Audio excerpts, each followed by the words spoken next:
22 જાન્યુઆરીના રોજ દેશભરમાં દિવાળી જેવો માહોલ થવા જઈ રહ્યો છે, જેને લઈને દેશભરમાં ખૂબ જ જોરોશોરોથી તૈયારીઓ પણ ચાલુ થઈ ગઈ છે। ત્યારે અનેક જગ્યાઓ ઉપર અલગ અલગ રીતે આની ઉજવણી કરવામાં આવી રહી છે અને અલગ અલગ રીતે લોકો માટે કંઈક નવા સંદેશાઓ લાવી રહ્યા છે। વાત કરીએ તો સુરતના સરથાણા વિસ્તારમાં લેઝર આર્ટ દ્વારા શ્રી રામ જન્મભૂમિ મંદિરનું આબેહૂબ પ્રતિમા બનાવવામાં આવી છે, જેમનો મુખ્ય હેતુ એ છે કે દેશના તમામ લોકોના ઘર સુધી શ્રી રામ મંદિર પહોંચે અને તેમના રોજ દર્શન કરી શકે। તે માટે ખૂબ જ મોટા પ્રમાણમાં શ્રી રામ જન્મભૂમિનું નિર્માણ કરી રહ્યા છે। ત્યારે અત્યાર સુધી 8 થી 9 હજાર જેટલા મંદિરોને તેમને તૈયાર કરી ચૂક્યા છે અને વર્ષ દિવસ સુધી એમણે 1 લાખ કરતાં પણ વધારે મંદિરો તૈયાર કરવાની પણ આશા વ્યક્ત કરી હતી। જ્યારે આ મંદિર બનાવવા દરમિયાન 40 થી 50 જેટલી મહિલાઓ દ્વારા તેમાં કામ કરવામાં આવે છે અને ઝીણવટભર્યું કામ કરવાથી આ મંદિરને ખૂબ જ સારી એવું મંદિર બનાવી દેવામાં આવ્યું છે। શ્રી રામ જન્મભૂમિ અયોધ્યાનું આબેહૂબ દૃશ્ય તમને આમાં જોવા મળશે। જી, આપનું નામ?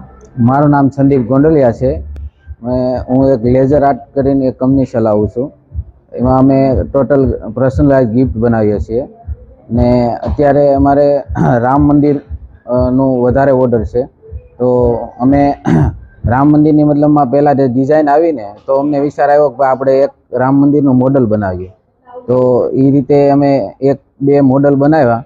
પછી ધીરે ધીરે કસ્ટમર બધા જે છે આપણે સનાતની ધર્મ છે તો તેના બધા ભક્તોને એમ થયું કે ભાઈ આપણે આ મંદિર એક રાખવું જોઈએ ઘરે। તો અમે પછી એને ક્વોન્ટિટી બનાવવાનું ચાલુ કર્યું।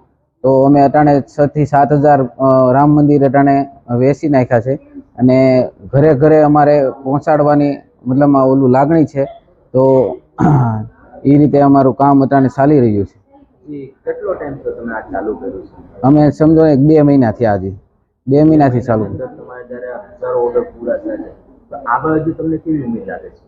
આગળ મને એમ છે કે હજી 3 વર્ષ લગી તો આ કન્ટિન્યુ ચાલશે।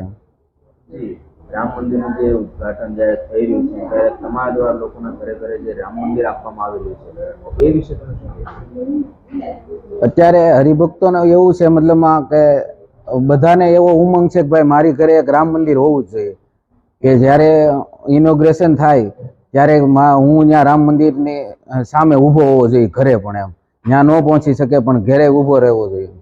જી, તમારે જે રામ મંદિર બનવામાં આવે ઝીણી વસ્તુઓ આવે છે તો એમાં તમારી કઈ રીતની પ્લાનિંગ હોય છે, કઈ રીતનું એનું આખું સ્ટ્રક્ચર બનાવવામાં આવે? અમે આખા અલગ અલગ પાર્ટ્સ બધા કટિંગ કરીએ છીએ અને બધું અમે સમજી લો કે 30 થી 40 બહેનો છે, એ બહેનો દ્વારા જ બધું પેસ્ટિંગ કરવામાં આવે છે। અને બહેનો અમે સમજી લો કે જ્યાં બહેનો કોઈ પણ જગ્યાએ કામ ન મળતું હોય એવા બહેનોને અમે અહીંયા રાખીએ છીએ। જી, આ તમે જ્યારે સ્ટાર્ટ કર્યું તો તમને કેવી કેવી તકલીફો થઈ હતી, કઈ કઈ રીતનું આયોજન? તકલીફમાં એવું છે કે આ બહુ ઝીણી આઈટમ છે તો ડિઝાઇનમાં અમારે વધારે તકલીફ પડી હતી। સમજી લો 10-12 દિવસ તો આને ડિઝાઇન બનાવતા થઈ હતી અને અત્યારે બનાવ્યું છે મોડલ તો એ સામે જોઈએ ને તો સેમ ટુ સેમ લાગે છે। જી, તમે લોકોને શું કહેવા માંગો? લોકોને હું એ કહેવા માંગુ છું કે ભાઈ એક ઘરે એક રામ મંદિર આપણે હંમેશા ઓફિસ કે ઘરે એક હોવું જોઈએ।